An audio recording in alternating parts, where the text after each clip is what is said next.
Good morning, friends. Welcome to Birth Community with your hosts. I am MagicKai, Mrs. Henderson, Sacred Health Doula, Rev Maritday, and me, Yuvelca Magdalena, your wake-up coach, Gigi.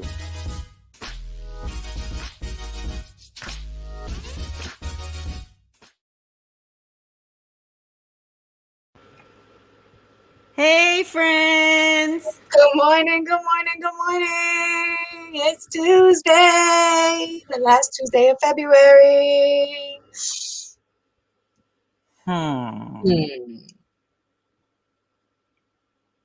Interesting. That's right. TikTok, folks, TikTok. 2021 ain't playing. March on. That's right. Martin, no lies told. Holy smokes. So welcome and good morning. We are going to begin the way that we always do, because when you invite the divine, everything is fine. So let's get cracking. Our guest this morning. Okay. We're going to get started the way we normally do. Then we'll bring our guest in and have a great hour. And as you know, an hour is never long enough, but we're going to do what we do.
I want us to do a collective breath together. We're going to take 3 breaths together.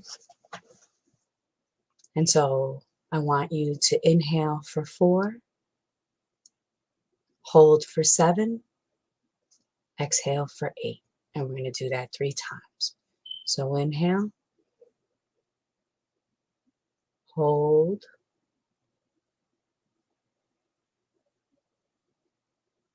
exhale,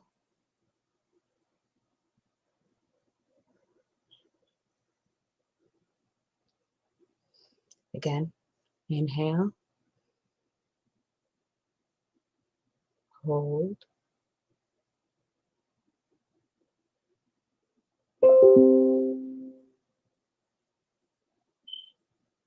Exhale.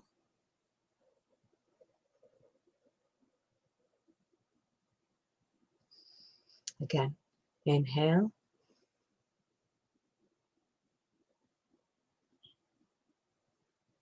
Hold. Exhale.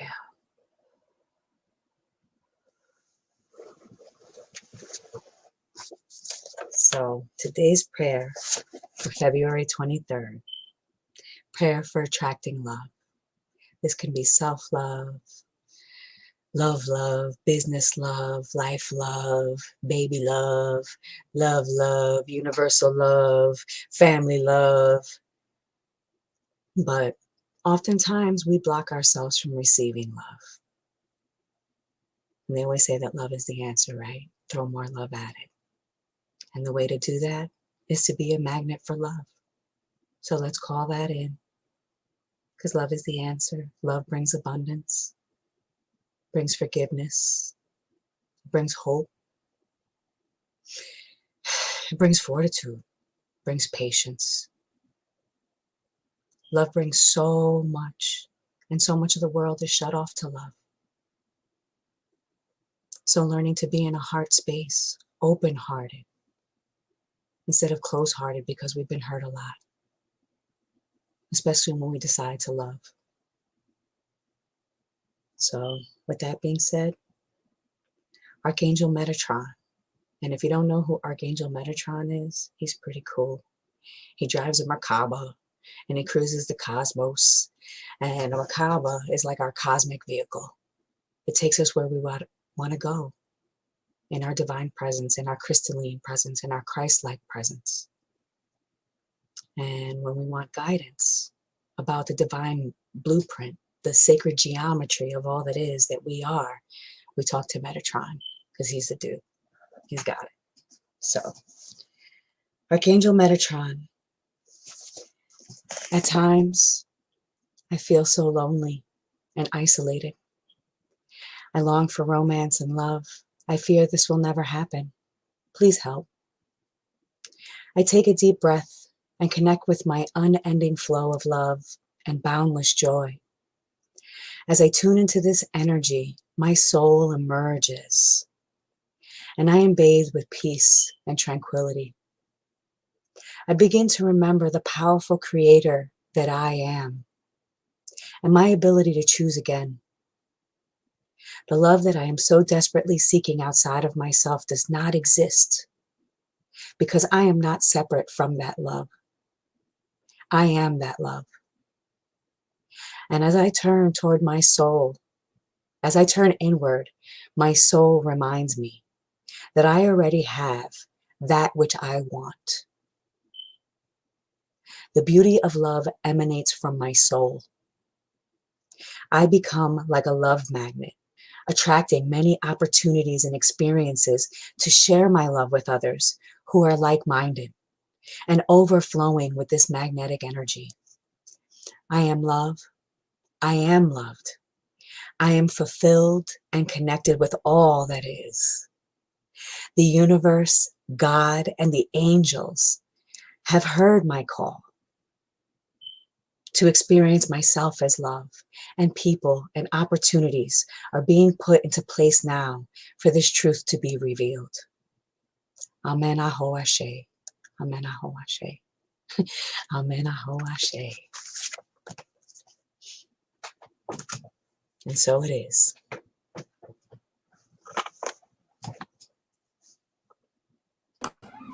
And so it is. Let's bring in our very special guest. Thank you, Maritday, for laying down the groundwork so that we can all be here and be present together. I appreciate you. Our guest, Gabriela. Welcome. Hey, thank you so much for having me. It's like this full day, full on day. Things have changed in my schedule, so I'm gonna park in just a second. But I'm with you guys. Thank you so much for having me today. I cannot wait to light this up with you. Yes. And just so everyone knows, Gabriela is a transition coach for parents. And she's got lots of programs and things that she's able to offer based on her experience from working with her kids and her parenting journey. And I'm so interested to just like hop in and start to get to know you, Gabriela. What your family unit looks like. What are the key experiences that you've been through, that have kind of guided you to become a coach and to really be of service to those out there who are looking for you? Well, the journey started young. The journey started young, but what threw me in the coaching part of my life was a disease that I was supposed to have for life that I discovered 10 years ago.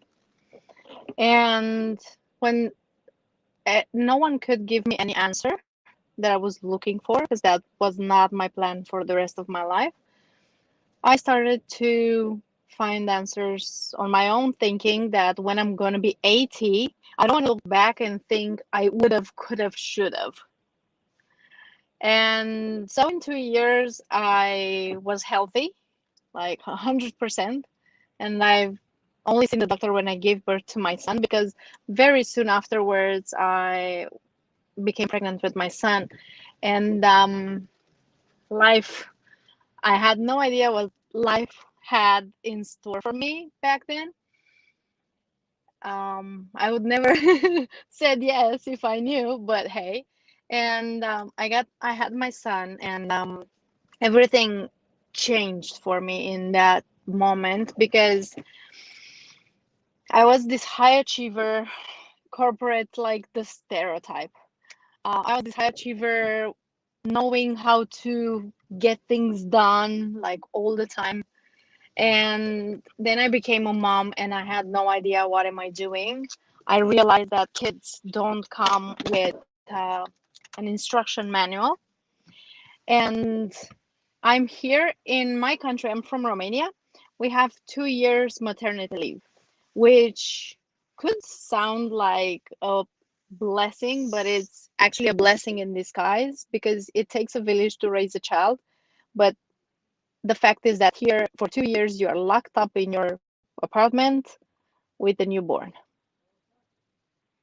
And if you're a high achiever and you live in the capital city, so everyone you know is very far from you, which is the story of all the moms I work with.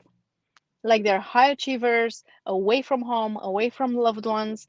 And it's like, for me, it was like a shock working with moms from Romania and working with internationally with moms. Like, we speak the same freaking language, regardless of how long we are home with our kids, and we go through the same stages. And the more you succeeded in your life before becoming a mom, it feels like the low the lower you're gonna go in your motherhood journey, at least at the beginning. So for me, it was crazy, because the father of my son decided on my birthday that when my son was 7 months old, to let me know, to announce me that everything between us is finished. And I was like, you must be freaking kidding me. So you waited all this long, you put up with all my craziness all this time, because we were like 6 years prior together and stuff like that. And it was hell. It was hell for me. It was when hell started. Plus, my son cried from birth to 7 months. Like, cried all the time. Like, whatever. He was just crying. He would wake up crying and would cry all day. And everything that I wanted was to have a family.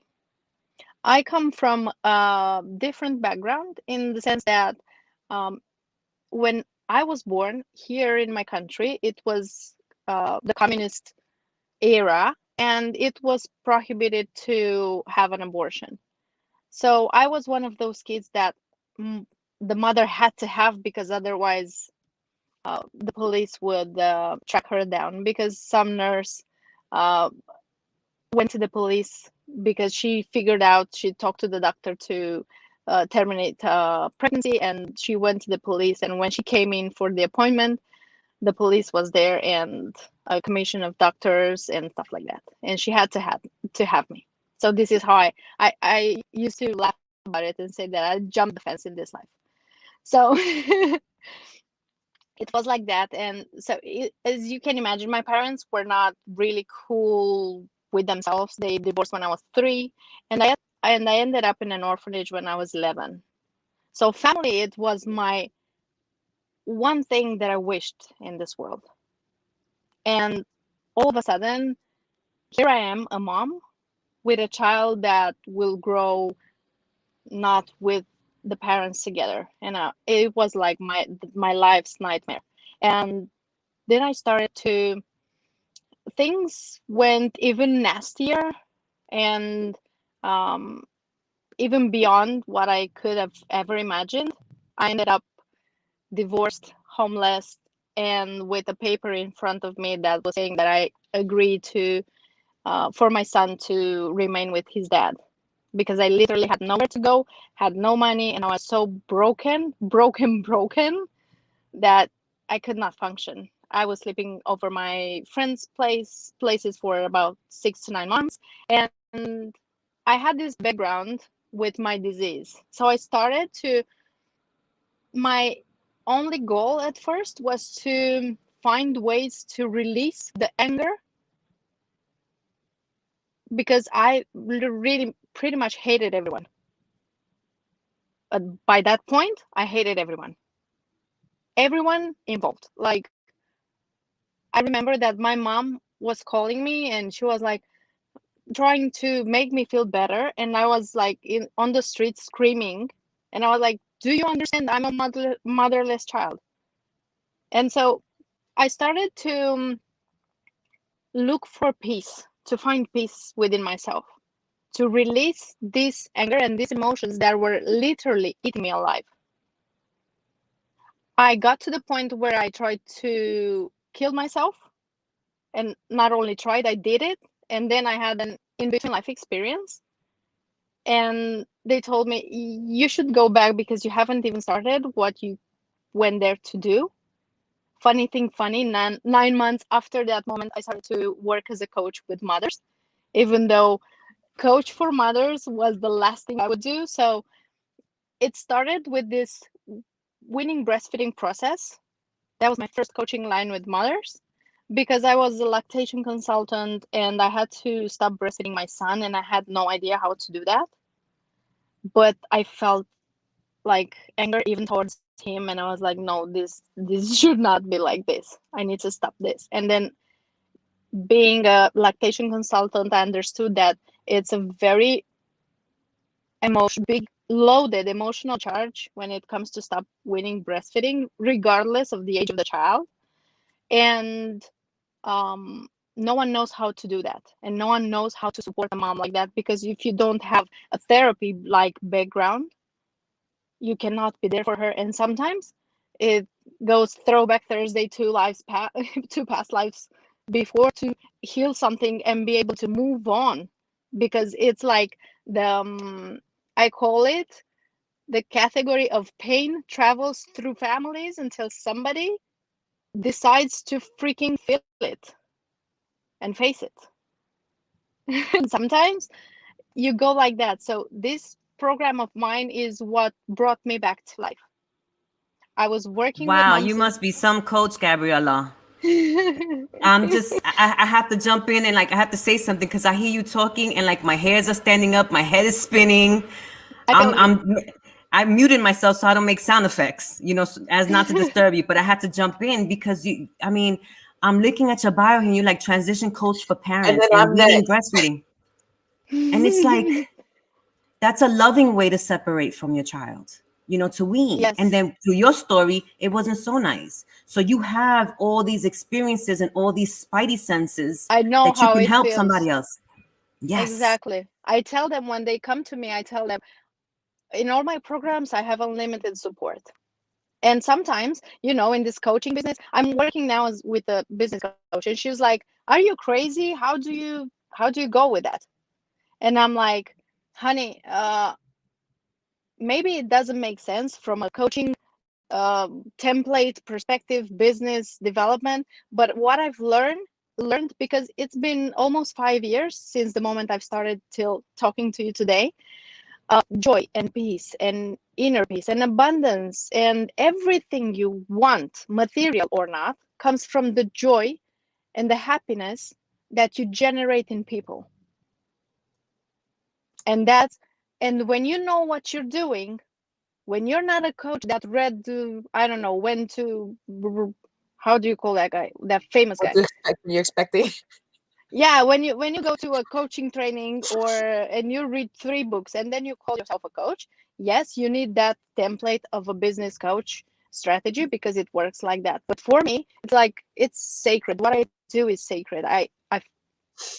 It's I don't even have words to express it. It's literally sacred. So I know what I'm doing, and I know I've been there. I've been everywhere, and I've made it. Now I remarried to an amazing person.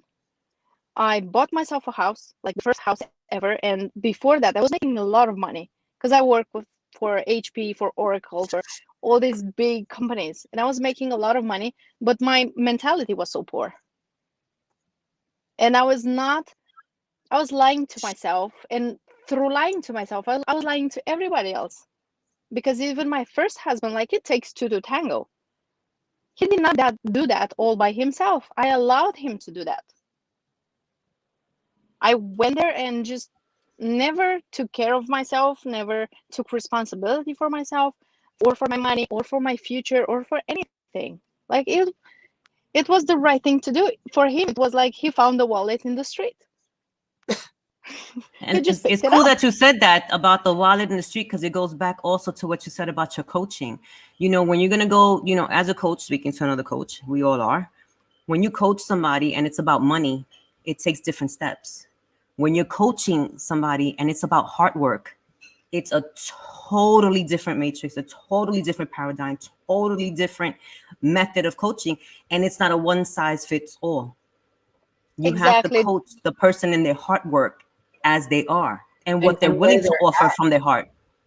and meet Exactly. them where they're at. But I have 3 things here. Hearing you talk is a breath of fresh air. The honesty, the candor. Thank you so much for that. I shared something the other day about sharing your story, the good, the bad, the ugly, and the inspiration that comes from when you tell the truth about all of it. And I'm just in awe because you said so many things, but the thing that struck me the most was that, you know, you didn't let all these things that were happening stop you. You did it anyway. Okay, maybe this wasn't right. I didn't know how to wean my baby, but you know what? I'm gonna talk about it because. And so people Exactly. often think that because they don't know how to do something, they can't speak on it, they can't teach on it. I literally thought I was crazy because I felt like kicking my son and threw him off the window. And I thought I was crazy. And in my context with the divorce and all the crazy things happening there, I had all the reasons to be. And then 5 years, and I worked with over 2,000 moms, like one-on-one on weaning breastfeeding. I now realize that everyone goes through that. And even in my sessions, I start with that. This is how I started doing this. I felt like throwing up my kid off the window, and I thought I'm crazy. And I'm telling you this so you know, because I know this is a very taboo thing that nobody talks about. You should not be angry with your child level because that makes you the worst mom ever. And being the best mom is like the only thing you want after becoming a mother. No, and then And not talking about the postpartum depression that comes along with that. And then you can't tell anybody because now they want to take your kids. They don't want to help yes, you. or They they want to will take freak your out future. because everyone Yeah, and it's expects the important to talk mother to about do it. everything. Exactly. It's Exactly. important to It's talk important about it to because know. especially now too, and I'm just trying to say this lovingly, in the space where people are doing all this positive thinking and positive speaking, and don't say these things because all you're doing is bringing this back to you. Some of these things need to be spoken about. The people that do that type of shadow work, they need to talk about it, because you're Yes. reaching somebody that's sitting in silence, somebody that's sitting in guilt, somebody that's sitting in Right. depression. And although you're trying to vibrate at a higher frequency, some things still need to be said. Sometimes you have to dip into those dark and shadowy moments to bring that person to light. And if we don't talk about those things, we don't reach those people. They get left behind thinking that nobody understands what I'm going through. This is Or not normal. I'm just crazy. I'm just, and they go on thinking they're a bad mom There's because something wrong with me. There's something wrong with ex- me. You know? exactly. And trying to cover that, I call it overcompensation. It's, oh, madness, madness. And the more the kid grows, you don't even remember where that happens, where that started. You just start to fight with your child more and more, and to bully your child, and to do all these things. And it's crazy. It throws you in crazy land, straightforward. And I like how you brought up the positive thinking and stuff like that. I think you saw my body language. I was like, oh, shoot me now. Because when I hear about positive thinking, it's like literally like shoot me now. It's like spraying Chanel on a bucket of shit.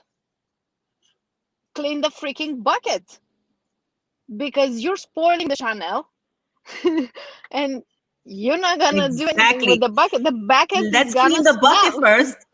Let's clean the bucket first. Let's Exactly. detox. Let's disinfect the bucket, and then maybe we can spray it. But it's all learning for all of us. You know, some of us are Yeah. so excited to get out of our dark spot because my dark spot might not be what yours is, or as deep as yours is. Yeah. You know, so Definitely. in both angles, you know, because I get these pictures when you were talking. It's like in both angles, it's almost like crabs in the bucket, positively and negatively. You have all these positive people like crabs in the bucket saying, "Come on, we want to get all this positivity." The same way that you have the crabs in the bucket for negativity. Like, no, don't elevate higher, but it's important conversation. And all of this stuff that we're talking about, all of this transfer of energy goes through our skin, goes through our milk, Through goes ourselves, it's everything. everywhere. You And know, and stays. then when we don't talk about these these hurts, these wounds, the things that we go through, how do you heal them if we're just spraying Chanel on them? Exactly. Exactly. And I like how you started with self-love and love. I love that. With love, I'm gonna borrow that. With love, I think self-love and love in general starts with loving those parts of yourself that you think of it being so wrong, being that parts of your soul, parts of your experiences, parts of where you're coming from, or just like simply parts of your body. Like a lot of coaches teach you to love your body and to caress your body and stuff like that. And it's just like, I think you have to start from there, and it's that how you grow. And again, I grew in less than 5 years from, I like to say it, from homeless to homeowner. And I'm planning to have another baby now, and have conscious conceiving process. And if I have it easy and smooth, I'm gonna have the third one too. I would really love that. And I'm here, having gone through all that pain. And like you mentioned, also everybody is in a different dark place. I share my story so that people, it's funny because people when come to talk to me, they were like, I have this thing that's really, really bad. And I was like, okay, humor me. Because I call it like, we the coaches and the healers are like the crazy people bosses. So we've been everywhere, we know everything. So when somebody comes to you, you don't crumble when they start to cry out, And and you that's can why we're hold so space for them. necessary. That's why we are so necessary, because those types of coaches and those types of healers, the work that we have to do with our self-love is to protect and guard our heart. because we care so much. We see the beauty in your ugly. We really do. So when we work with someone like that, it's like, bring it on, sis, or bring it on, being, tell me. And then the work that we have to do on our end for our self-care is the de-cleansing of that energy, so we don't keep getting our vicarious trauma if we're triggered, and also just to protect our heart because we care. Is that connection? Exactly. We have our own journey. And in specifically on the parenting side of things, like I have this saying that I call it parenting in one sentence. If you want to do the best thing for your child, like the best thing ever, and if you could choose only one thing, that would be make sure you're happy. Make sure you're happy, and make sure you take care of your happiness all through the entire journey that you have with your child. Because what happens is that we go to heal the inner child for this thing or that thing or that thing. But the real trauma that I came to understand, knowing what I know and having the experience that I have with people, the real childhood trauma is the unhappiness of our parents that we lived in, soaked in 24 hours a day, 20 years, give or take. And to add to this, we don't know the world that we prepare our kids for. We have no idea how it is. And I like to give my example. Back in the day when I was born, like, there was no internet, and there were no computers. And here in Romania, they came way later than the rest of the world, because it's like third world country-ish. We grew a little bit more, but hey. And I tell this to the parents that they are like going, like selling an arm and a leg for a good school or a good kindergarten or stuff like that. And I tell them, if that costs your happiness, put your kid in the public school and be happy. Because my mom, what could have my mom done, or how could have my mom advised me or guide me, so I would end up an online coach, which is kind of a therapist, and you don't actually see people. When we did not have phones back then, let alone this. So my mom could not have prepared me for for where I am now. But if we make sure we are happy, because everything we do for our kids, we do it so they are happy, so they have a bright future. But we give them an example of like a crazy rat running around to get money to put the kid into school, into genius school, into more genius school. And we don't give them the example of happiness. But if they have the example of happiness, they will be perfect, whatever the world they will be living in. Gabriela, talking about happiness, we don't do happy things though. You know, that things that make us happy. You're talking about, like, I want to get into, I know we don't have an hour, you know, more than an hour. We wish we could, but with the weaning process, with breastfeeding, I could only think about like my first child. I was breastfeeding him. I was excited and happy. I'm like, woohoo! I could make my own milk and feed, you know, Mel. And then I had to get back to work. So my weaning process was very cold and callous to him. It was like, you're getting off this boob and I'm giving you this bottle. And he cried and cried, because you know how they like the shape of your breast, but that they don't like the shape of that bottle. And I just forced him. And I was like, you have to, you want to survive? You got to drink milk from this bottle, because I have to get back to work. So how would like, how does that weaning process go that it brings joy? Like Americano, it brings joy, that it's a beautiful thing.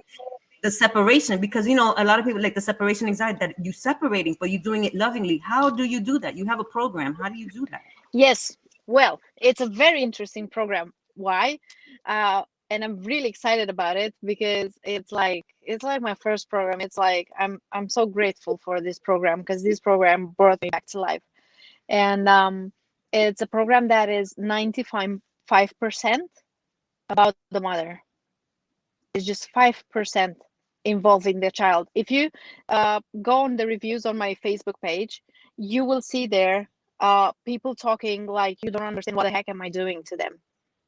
But the thing is that I'm not doing anything. I'm just teaching them how to take care of their own emotions. And the first part is like, before giving the bottle, because life is life and you have to do what you have to do. And I tell everyone, like, you don't have to quit your job. You don't have to stop the world to stop breastfeeding your child, because it's a huge change and your child learns from you how to deal with change. And sometimes you just tough it up, buttercup, and move on. And that's it. And but you don't do it with hate or with stuff like that. So before getting to that point that you described with a bottle, you have to go get back to work. Okay, because since before. So you prepare. Just like when you go and search for information for giving birth and stuff like that, you do this too. The truth is that I haven't seen anyone doing what I'm doing around the world. This is the truth. And I'm starting to teach people, but it's a process, because again, I'm not doing it like a fixed thing, very template thing. Like, I'm making sure that the people that I teach, they own the responsibility for what they are getting themselves into. And the thing is that before that bottle part, you work with yourself. So what I teach my people, I give them some instruments of emotional release techniques and stuff like that. And I tell them how to use it, when to use it. And what they have to do is make a list. Okay, so weaning breastfeeding. And my fear is that the child will feel abandoned, that the child will not sleep, that I'm gonna regret it, that. So it's like a structure. They have to make a list with their fears. They have to close the hate with themselves. And that's another release technique that I teach them. You have to release the hate on yourself. The hate that, because sometimes you plan to have a natural birth, but you end up having a C-section. And the feeling that you have afterwards, that you, from all people in this world, could not give birth to your child naturally, that makes the animal brain in your head go balloony, go crazy. Because you were not, like, you have one thing to do in this world besides eating and pooping, and you are the broken one. And so you fix things with yourself. And also what happens is, in regards with the dad, if the dad doesn't help you and stuff like that, you have to close the gap there too. You have to release everything that you have to tell him to, because it happens very often in the weaning process. If the mother has unresolved business with the father after birth, she will complicate the weaning process. So the child will cry, so he will validate her, at least in the very last minute of it all. Because just like you said, you have to go to work. And weaning breastfeeding it's amazing, because it's the first time in your life when you are perfect, absolutely perfect, because what you do, nobody can do. And even though we have Apple Watches and we have, look at us now, the breast milk could not be replicated. So you are like the Superman of the world, the Superwoman of the world. And when the weaning breastfeeding point comes into your life, basically you take up your red cap and you give it back. And it's not funny. That's why it's so complicated for us mothers to do that, because we go back, as you said, you go back to work, but you go back in the world that compares you to everyone. And mostly you go back to that world that you compare yourself to everyone. That body, those clothes, that hair, that whatever. And it throws you back. Plus, you're not the one that left to give birth. Like the one you were before you literally physically became a mother, it's gone, dead and buried. And this new one, and like you have in, like, for the most of the world, like 3 months, just 3 months of maternity leave, it's crazy because you don't know your name with your ID in front of you. You don't know who you are. You're not a woman anymore. You cannot be a wife to your husband because you don't sleep and because something got out of you and you need to heal. And you cannot be a fully functional professional, because what happens is that when you give birth, your frontal lobe, the frontal part of your brain, goes to Hawaii without notice On for permanent vacation. for I about 1 year. I often say that women are the original 3D printers, right? They take material in and of their own, and so prior to becoming pregnant, like you said, Gabrielle 1.0. She was her own person doing her thing. And then once the baby came, now Gabriella 1.0, she's been scrapped because you know what? Gabriella 2.0 is here now. Right? With zero And how training. do you get that new download, that new manual, that new information coming in? And then you got 3 months to get it right, get back together, chop, chop, let's go, let's get back to life. And then I just want to like dial back a little bit where you were talking about the mother wound and how that just plays into all of this. If you're not feeling great, and what you said was so powerful, she couldn't prepare me for what I'm doing now. And how often are women not prepared by their mothers for marriage, for pregnancy, for menstruation, even? I Okay. literally, when my period came, I literally thought I would die because I had no idea what was going on and I was too ashamed to say. And the all the information I had was that if you bleed to death. So the I was bleeding from a place I could not talk about, and I was just running around screaming, trying to wipe it out. But yeah, And again, these are the stories. So, but that whole preparation. And so oftentimes there's that mother wound, and we're trying to heal that. And that was just such a powerful piece about how we can stay mad if you want to. But she wasn't equipped, wasn't capable, yes, wasn't built for what we are to do. And then the other part about past lives. I had that. That work. And what is that bag that we're carrying with that generational ancestral trauma that impedes us? And then we are put in this place of motherhood to actually heal from the center, heal from the wound.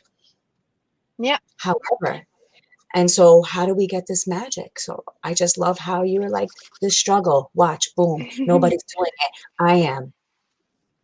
Okay, and Yeah. then watch, this is how you do it. You start from that place of unsurety. And And you so start many from where you people are are. waiting to get it perfect. They're waiting to get it right. They're waiting for every piece to just be great. And you're like, no, I've got to start from this place. And that's the place. So thank you. Oh my God. Thank you. It's magic. Just like you put it, it's magic. And people call me fairy because they say I'm making magic, but I'm actually just hitting the walls with them like, girl, what's going on with you? So what do you have here? Oh, my baby only sleeps breastfed and stuff like that. And I was like, yeah, sure, get a number. Okay, put it on your list. I understand you have fears, you have everything. So what you have to do, you have to do this. But my mom did this and did that, and about the generational trauma and stuff like that. And I've been going through that, and I've seen and I had visions and stuff like that where I saw like women from my lineage were released when I managed to go through this, having the child taken away from me and not keeping myself stuck in the pain, or not letting the pain change me into a nasty person. And when the circle was full, I had this vision where I saw mothers before me, and I felt in my womb how mothers before me that lost kids in all shape and forms and situations and everything you can imagine. And they got stuck in the pain, and me going through it, because with the generational trauma and the not being prepared by a mother for the world that expects you, can be overwhelming. But what we really have to do, and from my own experience, is just deal with whatever shit is surfacing in your life now. Like today at 6 p.m. it's here. What's going on? How do you feel? Deal with the feeling that you feel, because releasing that in yourself, it's gonna release. It's really magical, because it was this vision that I told you about, that I saw the mothers before me liberated, and I also saw the mother that I have and is alive, and that got divorced when I was 3 with 2 kids, and she raised alone 2 kids. God bless her. And me processing my story with my first husband basically processed her story too. You know what? Last year, on the 6th of July, I got married, and on the 11th of July, my mom got married at 61. She was so hurt and beat and everything, that she said that she would never, ever, ever. And you know what? Like, she was so happy about it. Like, she was like getting married the first time. She's going to have a church wedding, So this is how things get resolved, but you don't necessarily have to go and search past lives and stuff like that. You have everything you need and everything you have to, what it takes for you to do right here and now in your reality. Everything. I love that you said that. I love that you said that, because what keeps resonating with me is she couldn't prepare me for what I'm doing now. And it reminds me of what me and my sisters right here in the triad, what we try to do with our fellow birth workers. What we try to do with them is to, this is spirit right here. We try to bring out their spiritual survival instincts. That's what we do when we put together our mentorship, when we put together our courses and we put it out there. It's like, listen, you don't have all these pieces, but spirit does. You didn't know what to do then. You weren't equipped with the stuff then, but spirit does. And you need to align yourself with the people that can give you that message and to give you that boost from the bottom of your tushy and push you up. It's so important. Thank you for, reiterating that. Thank you so much. It's basically feel through it. Whatever is going on, feel through it. Even when you choose a coach to work with, like, don't choose a coach, don't choose a program because it's popular or because you can afford it. Choose the coach, choose the program, choose the healer, because you feel like it, like you feel in your it's not a crown jewel. It's something you feel like you have to work with that person, whatever the work is that person doing. You never know where it takes you. You have to feel through it the way you feel through everything you feel and you felt and you will ever feel. In choosing a program, choosing someone to work with, it's so important to just feel through it and not, again, go after crown jewels. Because like you put it so good, spirit knows, and spirit gives you the feeling like your heart is the only GPS you will ever have through life. That's where you will always feel. Like in my deepest despair and in my darkest moments, I always felt I'm a good person. I know I've done wrong with my first marriage. I know I've done wrong by myself, by that person, by my son, by the other person that was involved.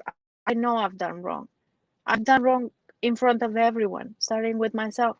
But deep in myself, I always knew I'm a good person. And I went to look for the good in me, not to fix the worst in my lineage. Because bringing up your light sees the shadows. That doesn't mean you don't have to work on it. You do, but Not for the most part of the journey.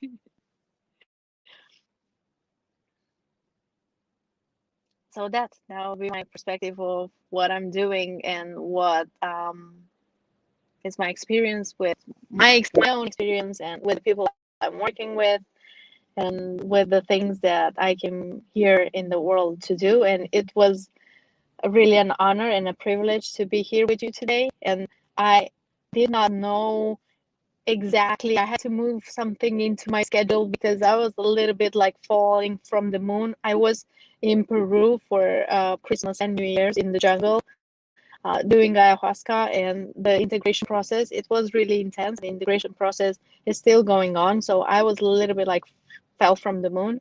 But when I entered and I saw the grounding and I was like, huh, right up my alley. Like spirit takes you where you need to be every time. I'm so happy to have been here with you today. It's been really a blessing. I feel beyond blessed to share this energy with you today.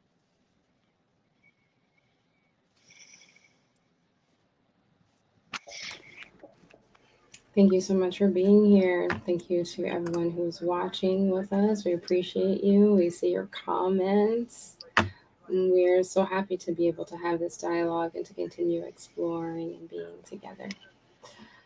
So I will take us out. Gabriela, where can we find you out in the world? Well, I'm located in Romania, but I used to travel, but now nobody travels. So I'm located in Romania, and I'm on I'm on Facebook and on Instagram. I got married, so my website it's being redone as we speak because I have to change my name like everywhere, and it's been a process. So you can find me on Facebook, the Gabriela Ungurelu, the Weaning Fairy, and the same on Instagram. Or if you search like gentle breastfeeding or my name on Instagram, you will find me. And if you want, I can send you the links and you can put it in the comments or description of the recording. And that's pretty much it. I also have free group, Weaning breastfeeding group, where I have a Q&A monthly, and it's in English, and it's Weaning breastfeeding with Gabriela Ungurelu. I can give you the link to that too. I like to give back like that. In Romania, I have a community of 20,000 people around Weaning breastfeeding, and I'm posting free, valuable content since forever. And there are a lot of people that come back to me and say, like, I could stop breastfeeding my child with ease and flow because just because of the information that you put out there. Thank you so much. So there are a few ways, but if you look up my name on Facebook or Instagram, I'll link you with everything. So perfect. And we've got your information in the chat here, so that people can find you. And we appreciate you, Gabriela. Thank you so much. Thank you so much. It was really a pleasure being here. Yeah. Thank you so much for your work and for putting this information to the service of the highest good of everyone involved. You're so welcome. You're so welcome. Take care, everyone. Thank you for waking up and joining us to listen. There are hundreds of thousands of podcasts out there. You could have been anywhere, and you've chosen to listen to ours. Make sure to check out the Facebook group thread and our website for links to everything that was mentioned in this episode, as well as our courses, mentorship program, and upcoming summit. You know where to find us.